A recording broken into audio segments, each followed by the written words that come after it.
This is other state champ Alex Thompson. This is Josh Elwer from the University of Northern Iowa, and you're listening to Potentially Dangerous on IA Wrestle. Hey, is this heaven? No, it's Iowa.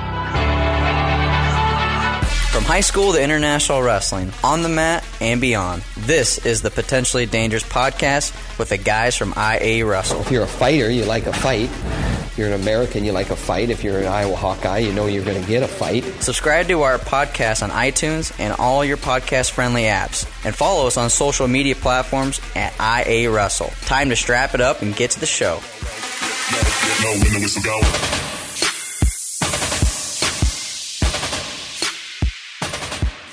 Welcome back to the Potentially Dangerous podcast. This is episode number 58.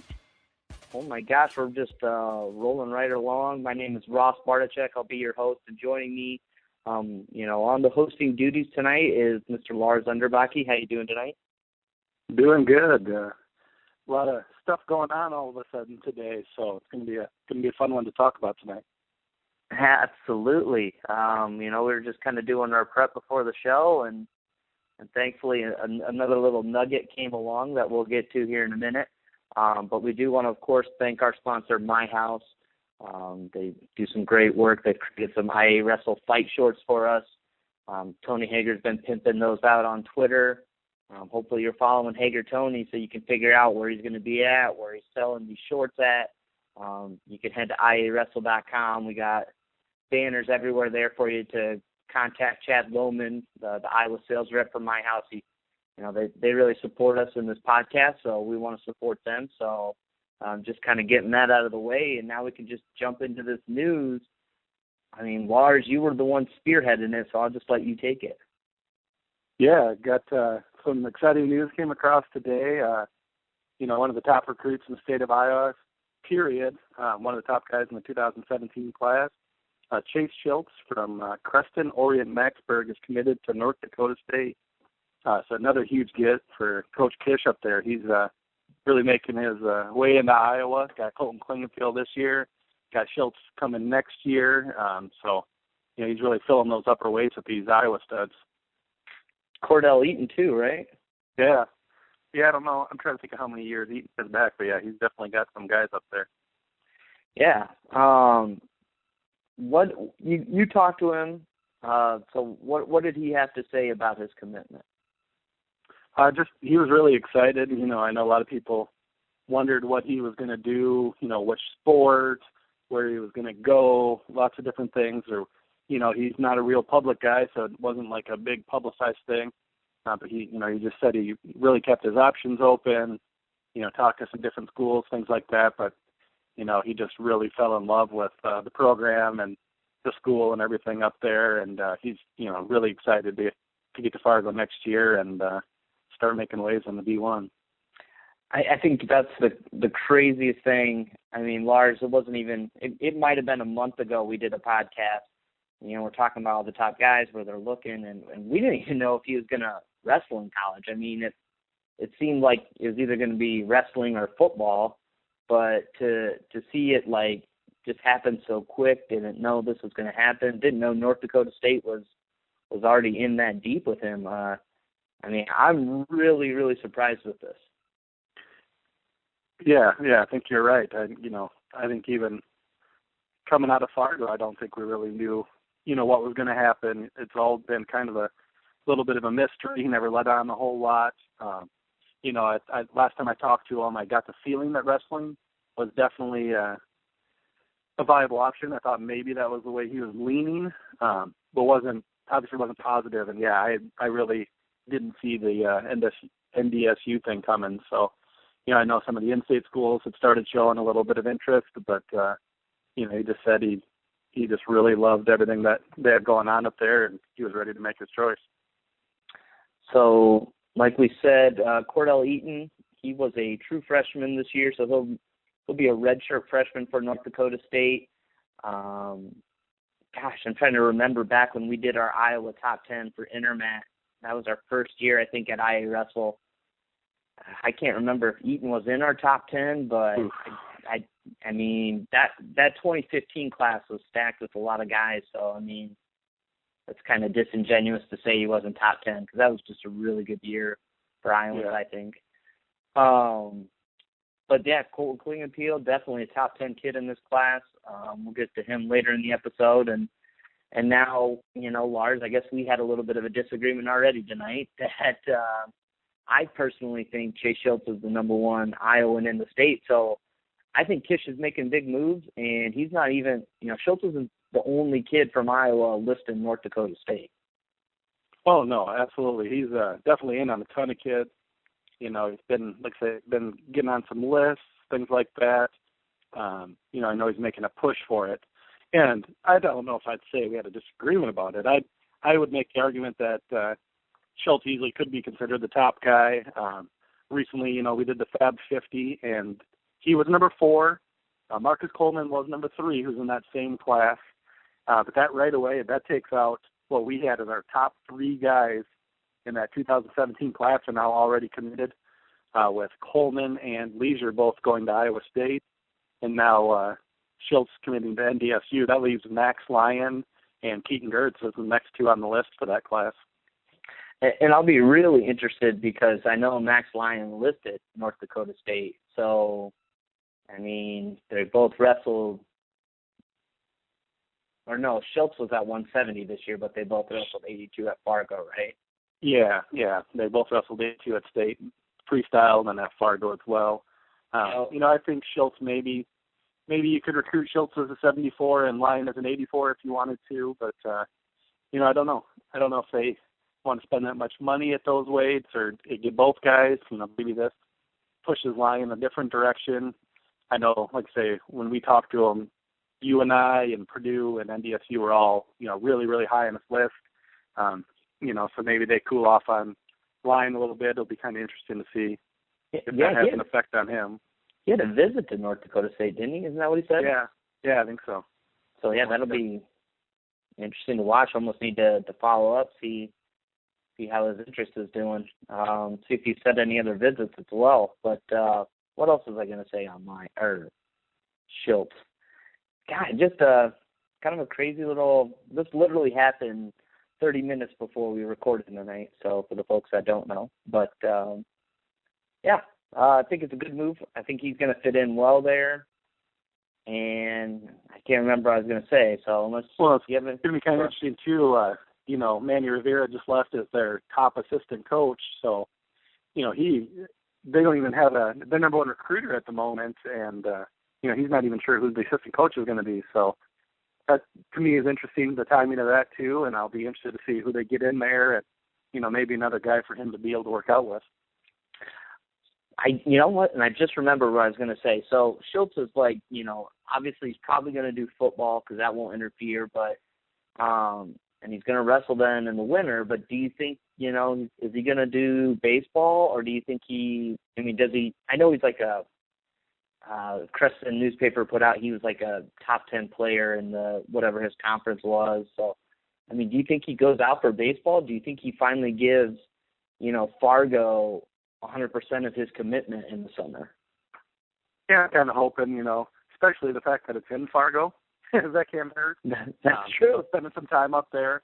But, he's, multi-sport athlete. He's always been a stud in all football, baseball, all of them. So it'll be kind of interesting. I'm sure he kind of wants to finish out his career on the baseball field with all of his teammates. But as a wrestling guy, I do kind of hope that he goes, full effort into freestyle next year, really makes a big push. And, he's definitely a guy who's capable of being an All-American out in Fargo, and that would just be another feather in the cap there for him. Absolutely. And Iowa had a pretty good performance. We recapped that last week, I should say, on the podcast. So, having Shiltz at 100%, he's fully committed and he's been wrestling all summer. Really helps Team Iowa for whether it be in the duels or, just All-American finish. So, I'd love to see it too. You got anything else on Shiltz? I don't think so. I'm just excited for him. I think it's a great, great pickup for Coach Kish up there, and I think he's going to do big things. 100%. Well, we can go ahead and move on to the other big topic that kind of popped up this weekend. didn't get a lot of traction, probably just because, people had stuff going on. But Tony Hager dropping some bombs on Takedown Radio saying, Jason Tsirtsis might be looking to transfer out of Northwestern.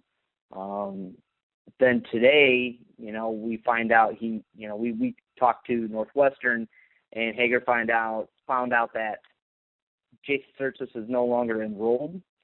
So what was he, 2014 NCAA champion at 149 pounds, looking to leave this Northwestern program. And from what I know personally, this is what I've confirmed, he was in Iowa State last week. Rumored he was going to be visiting UNI. I don't know on that, but what do you think about this news? Yeah, I think it's big news. 2014 seems like a long time ago. You come in as a freshman, and I won't say set the world on fire, as most people, don't enjoy watching those close matches, but, made a splash right away. He's a, 3-time All-American. This is big. I mean, you don't get transfers like this, especially heading into their senior season.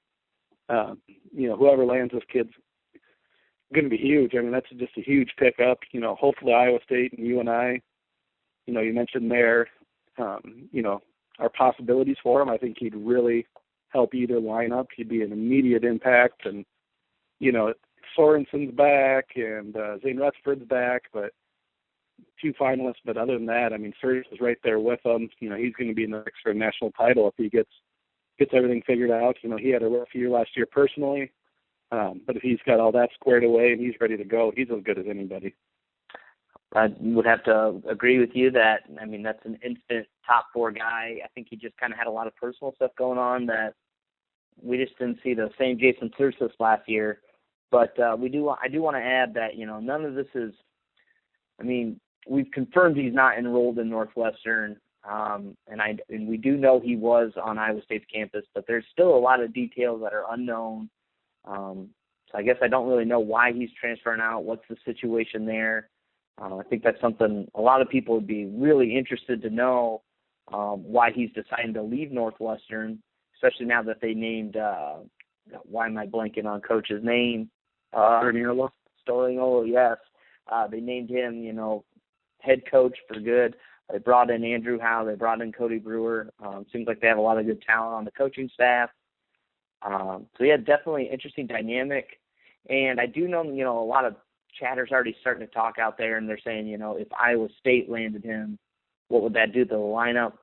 And I know from some rumblings around the Iowa State program, and this is before Jason Tsirtsis popped up onto my radar, but you can even go back up to the takedown post I put up several weeks ago, that I know Gabe Marino is seriously considering going down to 141 again.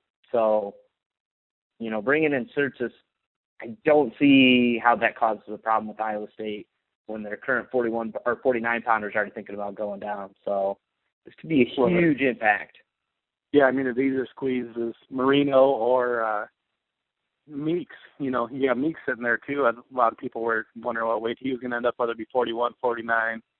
Tsirtsis in the lineup, that's really going to push one of those guys at least out of the lineup. Somebody's going to have to go down to 41 if they want, and I don't think either of them is probably big enough for 57. So it'll definitely have an effect on where they go. Yeah, so hopefully some of this will start to resolve itself. It's August 1st. I got to imagine, school starts in probably 3 weeks. It's usually the week before Labor Day. So I got to imagine he's going to make his decision soon. So stay tuned to IA Wrestle. Hager Tony's probably going to break it if I know Hager. So we can move on to something we've been teasing on social media, and that is Night of Conflict 2. It's back. It's in Carver. I think we've already talked on the podcast. The tickets are up for sale. Lars, you kind of want to go into the history about what this event is and what it got started, just kind of to give those that don't know some background? Yeah, so, last year was the first year.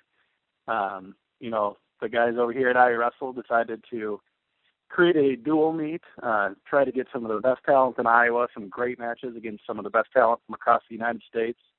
So we started looking into it a little bit, and we got the best place we possibly could. We ended up being the first high school dual meet ever in the Carver Hawkeye Arena. So, just an awesome atmosphere. We ended up doing even better than we thought last year. We had visions of who we thought we could get. We ended up getting some just huge national talent. We had guys from, Pennsylvania, Wyoming, Montana, Ohio, all over. So it's become a big event. It was broadcast nationally on Flow Wrestling Live last year. We got a lot of publicity. We did really well, and we're looking to grow it. We're going back to Carver this year, starting to line up some talent. We got some great sponsors that we're working with, and it should be a really, really great event again this year. I will definitely say it was humbling we kind of just started this event kind of on a whim, and it was humbling to have some of these really, really talented kids reach out to us and ask to be a part of the duel. Pretty happy with everyone we got into it last year. I was more than ecstatic with the turnout, with fans showing up, so I want to thank all of our listeners because I'm sure quite a few of you were there. I know when we first announced our Night of Conflict matches, our downloads for this podcast really blew up. And, Lars, I'm trying to look, and I'm thinking not Tuesday, so Wednesday, August 3rd, is actually like the first anniversary of announcing a Night of Conflict matchup. So we're going to be a little bit early, but I think we're ready to start talking about this matchup here. And, this is an event built around Iowans, so why don't you start and tell everyone the first Iowan that's going to be in our event? Yeah, I'm excited about this one. Anybody who's been listening to the podcast has heard me talk plenty about this kid over the last year, how much better he's gotten, how really just great he is. He's had some really big wins. The first Iowan that we're going to announce is Keaton Gertz out of New Hampton. We talked about him a little bit earlier. He's one of the top juniors on the board, soon to be seniors on the board. Fantastic kid. This is a big get for us as far as I'm concerned. We want to get all the best kids in Iowa, and Keaton's right there at the top of the list. He's a defending state champ, had a win over Alex Thompson this summer. He's really just kind of been climbing, putting himself on the national map. And I'm really, really excited to have him, and I think he's gonna open some eyes here. Yeah, ranked number 11 by Flow Wrestling at 132 pounds. I'm assuming that's where we're going to see him in season. We've talked about a little before. Lars, I think you even said he might be a 33-pounder for college. Yeah, I think he'll end up being most likely a 33-pounder. He has a chance to maybe grow a little bit into 41, but right now my guess would be he'll be a 33-pounder in college next year or 2 years. So, we got Geertz, nationally ranked, really blew up on the rate. I mean, we didn't really talk about him too much last year, even though we had that round of 12 finish at Fargo, one match shy of All-American status. He definitely, I guess he was on the radar where we're like, wow, that's round of 12 performance. That's pretty good, but we had a lot of other good kids to get in there. Last year's 2016 class for Iowa state of Iowa was pretty tough. So got a lot of good seniors in there last year, but you're right. Wanted Keaton Geertz. Guy Keaton Geertz, I'm pumped up. And his matchup, who he's facing, man. Lars, go ahead. Name it off. You're going to let me do the honor here, too, huh? Yep. You probably got all in front of you. I couldn't get up the rankings for Flow, but I believe I saw a tweet from Willie last week that this kid will probably be number 1 when the new rankings come out this week. Jason Renteria. Who? His name is, yeah. Oak Park River Forest, Illinois, Jason Renteria. This one's going to be interesting to see the reaction from Hawkeye fans when they find out he's going to be wrestling in Carver Hawkeye again. He did wrestle there last year when he was committed to the University of Iowa. Not too long ago, a few weeks ago, he decommitted from Iowa, opened up his recruitment again. So I'm sure people will be a little bit interested in this one. But what a fantastic match. This is going to be another huge challenge for Gertz, pulling in arguably the number one kid in the country. I'm excited. I think it's going to be a really great one. I think there's one thing that Renteria said, though. I mean, despite decommitting, I think he loves wrestling in Carver. He's been a participant of the Conflict at Carver tournament. Last year wasn't his first time in Carver. Is that right? I don't believe so. I think he had maybe wrestled the year before in the tournament as well. That's what I was thinking. So, I know he likes to come in. It's a fun environment. The tournament's great. So he actually wrestled in our event, wrestled the next day, and was named Outstanding Wrestler. So he can't beat that. He's coming back. I don't know if he's going to be in the Conflict at Carver, but coming in, taking on one of our, the fastest rising senior probably. Fans will remember last year he was in the event and beat Jack Wagner 7-5. I think that was his third win in a row, maybe, over Wagner. And, I just think you're right. All those fans just going to kind of, take a look and see a guy they thought they might be wrestling in black and gold in this arena, and now he'll be coming in, and it'll just be a little bit different feel. So, when his name gets announced and he runs out of that tunnel, I'm just going to be I just want to know, is everyone just going to be, real quiet and just kind of, just because they're on the edge of their seat, just waiting to see what's going to happen? Is he going to show up and just, annihilate, because he's number one in the country? Or is it going to be a really good match? I think a lot of people don't know what they want to see. And, it's a great lead-off match to announce. That's for sure. Yeah, I don't think it gets any better than that. And on the flip side, Gertz, like I say, he's been climbing, but I don't think he has a ton of D1 offers right now. They're starting to take notice, but he still has time. He's not ready to commit or anything like that. So, this is another chance for him to really, really elevate his stock. Like I say, it's going to be a lot of people in the seats. This is a huge name to wrestle. It's going to be live on Flow all over the world. If he can here and, find a way to win this match or just, wrestle a really, really good match, I think that's the huge, huge thing for Gertz as he, looks to commit to a college in the next year. And both these guys, the best part about this match, they're both exciting to watch. These guys aren't going to stand around. I guarantee you this isn't going to be a 2-1 match. These guys are going to get after it, and they're going to be going hard right until the end. Writing this down, Lars, guarantees not 2-1. Just so I can publicly shame you if you're wrong. Go ahead.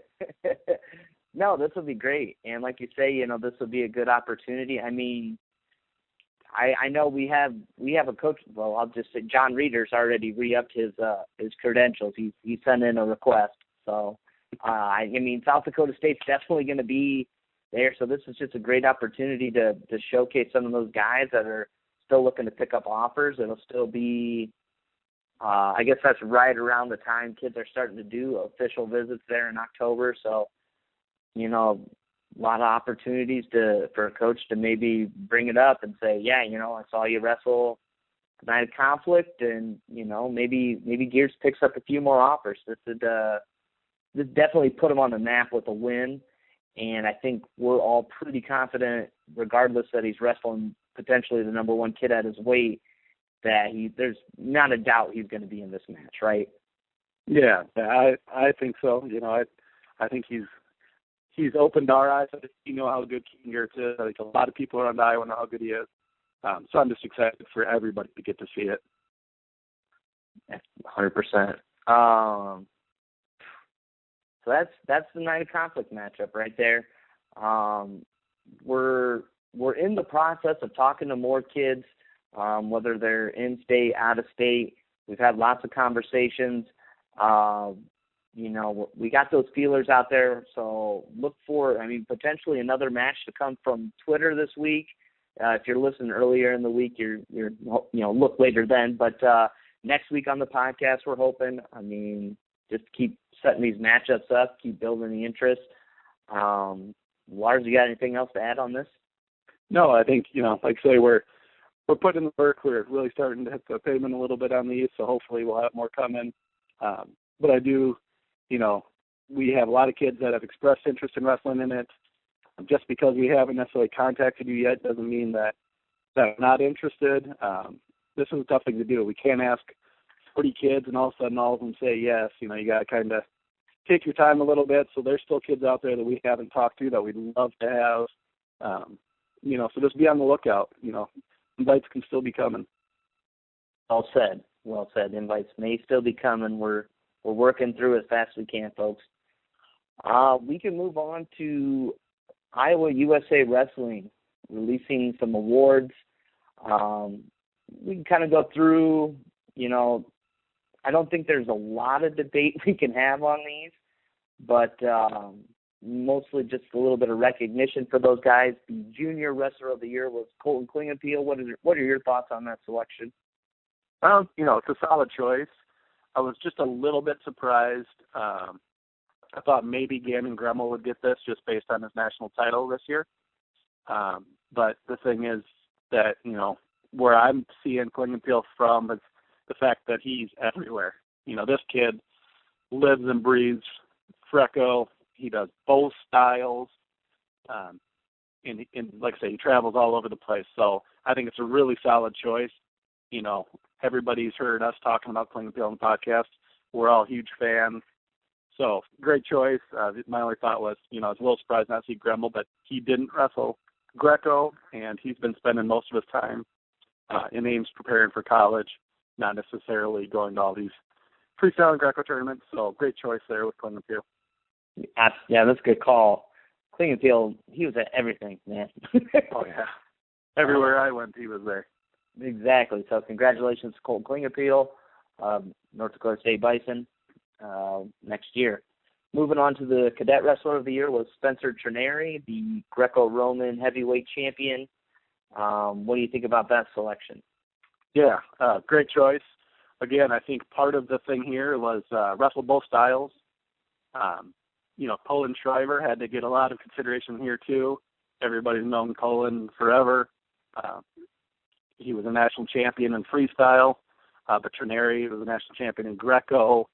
Had a great showing in both styles. I think this is probably the right choice. Some might think Shriver, but Trineri has just kind of been climbing that ladder. He's been a really good age group heavyweight, and I think he's ready to make that next step and compete with the big boys and juniors and all the upperclassmen at the state level as well. I would agree. I don't think Shriver's probably the only other guy really to be considered, but I love rewarding kids that do both styles.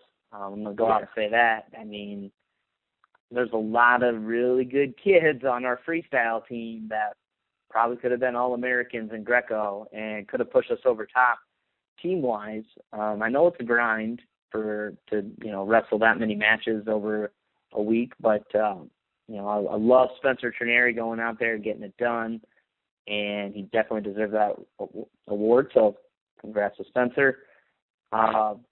Kids Wrestler of the Year went to Riker Graff.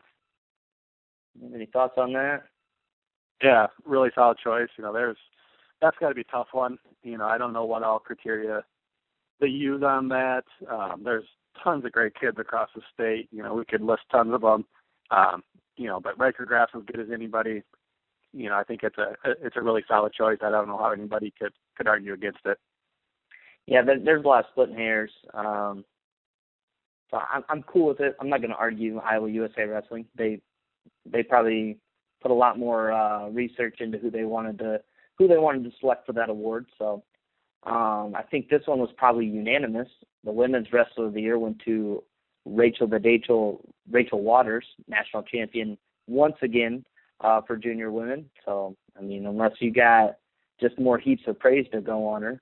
Yeah. That's a no-brainer. There's some other girls, Vederick and Felicity Taylor. Some of those girls had really good years. But, there's just no doubt, no question whatsoever. Rachel Waters, like you say, all we could do is heap more praise, but more than deserving. Rachel's been great to us, been great representative of the state of Iowa. Really excited to see what she's going to do on the college level. Yep, those other women you mentioned, definitely love their effort out there at Fargo, but Rachel Waters changing the game for women's wrestling and what it looks like in the state. So just going out there and showing, what it could be. The UWW Junior or Open Wrestler of the Year went to Dan Dennis. I think that's kind of another. I mean, who are you going to pick against Dan Dennis? Yeah, I mean, there's one Iowa on the Olympic team, and what else can you say? This guy's been well documented over the last few months since the trial. We've had the pleasure of getting to know Dan a little bit. Great guy, great wrestler. Just really excited to see what he's going to do here in Rio in a couple of weeks, and more than deserving of winning this award. 100%. And then the Pickford Person of the Year went to Jeff Ziegler from Western Iowa. Yeah, he does a lot for the sport. He's well known around Western Iowa. I don't know, people close to wrestling circles know who he is. More people need to learn who he is. Need to go follow him on Twitter. Get out to some of these tournaments. Be around, some of these clubs out there, Swift and those guys. He's doing big things. They're all doing big things. I know over the years, growing up in Eastern Iowa, I've always heard, about the eastern side of the state. But they're really, really producing kids out on the west side now. You got Thompson and Klingenpeel, and all these guys have just been getting better and better, and the whole state anymore is dynamite, and he's doing big things out there. 100%. I believe he's our state's kids director as well. So, I mean, I got nothing but nice things to say about Jeff. So another congratulations to him. Wanted to recognize all the award winners for Iowa USA Wrestling. Don't think IA Wrestle could have picked him any better. So congrats to all of them. And, kind of closing up, we got this other news that came out. There was the NWCA Coaches Convention out in Florida, and, the state of Iowa's own Andy Hamilton, formerly of the Des Moines Register, now working with Track Wrestling with their new NBC Sports merger that you may or may not have heard of. But with this merger, it's allowed Andy Hamilton to kind of go into a new role within wrestling. So I know a lot of Hawkeye fans are familiar with Andy. He's been covering just, all levels of wrestling for the state of Iowa. But, he put out this article on Track talking about possible season schedule change. Lars, you kind of want to go through what Andy put out? Yeah, so he talked about, just there's a lot of different things going on. What's in wrestling, of trying to figure out what the next step is to make wrestling more popular. What do we need to do to improve it? NWCA has created this blue ribbon task force. It's got a lot of different athletic directors. Bob Bowlesby, formerly of Iowa, who's now the Big 12 commissioner, I believe, is involved in it. Different people like that, trying to figure out what needs to be done in the best interest of wrestling. Lots of interesting things here about things that can be improved. One of them that stuck out to me was the possibility of eliminating red shirts, only giving wrestlers 4 years to compete. Has been talked about, lots of different things. But definitely the biggest one would be the possibility of moving the season. So the proposed option that was talked about in this article is moving the start date of practices to after November 1st. And competition won't start until after Christmas break, and then the national tournament would be held in April, late April. So it'd be a huge change. Obviously the biggest part of this is trying to get away from NCAA basketball's March Madness. Usually the first weekend is the same time as the wrestling tournament. It takes a lot of national publicity away from wrestling. The media is covering the basketball tournament more. So they're trying to find a way to kind of get out from under that shadow and make wrestling a bigger deal nationally, get more coverage. So definitely a big change. They're still exploring it a lot, but I know Tom Ryan was quoted saying that they're hoping to get some of these changes in place by 2019, I believe. Yeah. We did our podcast a couple weeks ago talking about implementing maybe a freestyle or Greco into the sport of wrestling. And I feel like, what that all boiled down to is, we like to add freestyle and Greco for future international aspirations for kids. But the other part that I really liked about the change was making it a one-semester sport where you're going away from worrying about, kids going through finals and all these weight cuts and traveling, and it kind of just messes with the flow of schedule, especially, you go 12 weeks into your semester, and then the last 4 weeks, the most important 4 weeks of the semester when you got finals and papers due, is when, wrestling season, like, okay, you've had a month of practice, now it's time to start, we got wrestle-offs. And so I definitely like the idea of pushing it out to a one-semester sport, and then they're talking about putting nationals mid to late April. I believe national championship game for basketball is usually that first week, that first Monday, second Monday or something in April. So definitely be good to get away from that. But I do think, I would like to see a little research, and I'd like to know, what does ESPN think about, what other sports are going on that ESPN's already got a contract with. I want to make sure it's on television still. Yeah, I'd love to see, coverage has improved a ton on TV, semifinals and finals both in ESPN. A lot of the earlier rounds are on ESPNU or on the internet. It'd be great to get every round on regular ESPN or, other channels. Let's get the whole thing in a wide, spread channel. ESPN, some people don't. The more coverage we can get, the better. Talked about USA Today 2 years ago in Oklahoma City, had an article the day before about how much beer was going to be consumed in Oklahoma City that weekend, and then didn't cover the trend at all. Our Sports Illustrated, our USA Today, any of these big national sports magazines, interested in covering the sport more if it were to be moved. The more publicity nationally, the big audience is what we need. So it's got to help. I don't see how that would hurt it at all. There's definitely a lot of questions still surrounding this. I don't know how different coaches feel. There's different training cycles. One concern I saw was, on a international level, a lot of these guys are immediately transitioning into freestyle and Greco. You have guys like Kyle Snyder, who wrestled last season, turned around, boom, won a world title. If we're pushing this back to April, what does that make of, trials, whether the Olympic trials or world trials, trying to make those teams? As a guy like Kyle Snyder or Jade Cox going to be able to that quickly turn around and get ready for freestyle season?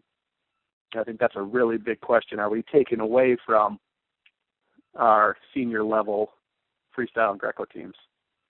I mean, that's a consideration, but I think as much of, as important as our NCAA program, it does serve as a feeder into our international wrestling, Team USA. As important as that is, on the same level, you got to think about the growth, the security, the future of NCAA wrestling. If you want these guys to feed into Team USA, you have to make sure NCAA wrestling is as strong as it can be. And I think that's something a lot of people are frustrated with. I know I've seen people tweeting like, this is ridiculous, how are they supposed to turn around and wrestle for the trials? And the answer may be, for Kyle Snyder, maybe college isn't the answer for him. If he's a world champion and he has a problem with the turnaround from when he wins nationals to when he's got to switch to freestyle, maybe you just need to be freestyle. If you are that good of a talent, that's where you should be. But, if we want more people like Jordan Burroughs to come through, if we want people like Frank Molinaro, these guys that bloom late, Frank Molinaro, would he be where he is if he wasn't at Penn State for 5 years? We want these college programs to be strong, to have a feeder program into Team USA. And if we're worried about, they don't feed in right away, I think you're just you're biting the hand that feeds you a little bit. That's kind of how I see it. Yeah, it's a tough one, but, you talk about, maybe college isn't for everybody. Well, then if you're seeing more kids go straight to the OTC, a la Kamal is now going Greco, or, we talked about Schneider, some of these guys. At the same time, if you're not having those best top-level guys at the college level at all, are you still improving your product? You might be getting more eyes, but if you're missing some of your most exciting wrestlers, that's kind of a double-edged sword there as well. You want all the best guys to wrestle in college. That's kind of the whole point of this, Mm-hmm. So yeah. I see it both ways. I'm a little torn on it. To me, the biggest question as a former wrestler, Ross, I don't know if you thought the same thing, but can you imagine eating Christmas dinner as a wrestler? You don't have to make weight. No, yeah, that's no, I didn't think about that. And then, I think of things like Midlands. Midlands has always been right after Christmas. Does that become the first event of the year? Does that have to change dates? Does it become an open that's not affiliated whatsoever with the NCAA, and maybe those guys can wrestle in it? That's another good, interesting point with Midland. What I was thinking, though, is as much as people hate to compare wrestling to basketball, at the same time, I think we should a little bit. And I want to go back to, you're saying all the good guys might just go to the OTC, but I think a lot of them aren't going to pass up that college education. And, the NBA, they got that one-and-done rule. So, yeah, the really good kids are going to be done after a year in the NBA or NCAA go to the NBA. And college wrestling, I think, will still be fine. We still got, these amazing talents. We'll still have, Geringer, Gwizdowski, kids that were, they were still pretty good coming out of high school, but they jumped levels once they got to college. And I think they'll stay there. They'll finish out their degree because they know how important that is. And the other thing where I think wrestling could benefit from a basketball comparison is, having it on ESPN. As much as the world is moving toward cutting the cord, ESPN still should be a really big deal because, when you think about March Madness for people that don't go to the wrestling tournament, they all get their buddies. They go to BWWs, at Buffalo Wild Wings, or at some other bar, and they get to turn on the games. And I think that's really important that, sports are a social thing. People go out. So if you go to a bar, you go to a restaurant, you got to be able to have it on to make more people put their eyes on it. And I think, you look at all the advertising campaigns for Buffalo Wild Wings, all these other restaurants, they're marketing toward people saying like, hey, we're going to have the games on, come to our restaurant, just sit here and watch basketball. I would think that would be great for wrestling if they're saying like, hey, man, first rounds of NCAA tournament, they're crazy. People going down, come to Buffalo Wild Wings and eat 30 boneless wings while you're just watching some wrestling go down. So I just think there's a lot of good comparisons we could take away. And this one sport proposal could maybe fill some of that. Yeah, I don't know. TV sets are obviously the number one priority at this point. They've sold out the NCAA tournament. They're selling out all these big arenas everywhere now. I don't think that's the concern at this point, but, is it those 20,000 crazy fans that are going to go to this tournament? They're already hooked. We need to get, eyeballs on these events. You need people at a sports bar or people at a buddy's house and they're flipping through the channels. We need to get those eyeballs on the TV sets, get more people interested. I do think that the more kids that see these high-level wrestlers, high-level events, it's going to pique interest. It's going to help get more kids, interested in wrestling. People grew up, watching, say, Michael Jordan on TV. They wanted to be Michael Jordan. The more chance the kids get to see, hey, Zane Rutherford's wrestling in the national tournament, or, some of these really great kids, I think the more likely they are to, want to be like that, or, want to check this sport out, want to give it a try, So it is a big deal. We need to get TV sets. We need to get more widespread coverage. So I agree with you there. I think it's a great idea for the most part. Like I say, it just needs more research. We need to make sure that they're making all the right calls. And, I'm definitely not against it at this point. And I want to see, I know there was 40 coaches. That sound right? there's a good amount of coaches at the convention that they talked about this, but I would be interested to see, an entire coaches poll and take every one of the head coaches. And I know Division II, Division III, NAIA, I think all of wrestling needs to stick together. So if Division I moves to one semester, every other program or every other division needs to do the same. But I'd really like to know, what Division I head coaches think, and then you go trickle down to the smaller divisions. But I'd really like to know what the entire Division I head coaching population thinks about the move too. Yeah, I agree with you there. That brings up a question too of, it's always been considered kind of a winter sport. Does that affect high schools? Do high schools stay, being done, say, February, or does that become an option for high schools to maybe slide back into more of a one-semester sport? I don't know. I think they're probably a little more hooked into where they're at just due to other sports and other championships, things like that. But it'd be kind of interesting to be almost done with high school season, and you haven't even hardly started college yet. And that's another good point. But I would think high school's locked in because you want kids to be able to do 4 sports if they want to do 4 sports, and you don't want them, wrestling in the state finals and then they're already, 5 weeks deep into their track season or golf season. So right. More things to think about, though. I like it. I like putting it out there. So perfect. Lars, you got anything else? Any other nuggets for the podcast? I don't think I have anything right now. I'm just excited that we got to announce our first match for the Night of Conflict, and can't wait to bring some more news on those.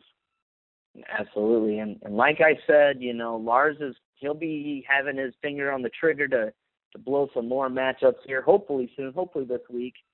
We'll have that for you coming down the pike. Be on the lookout, Twitter feeds at IA Wrestle.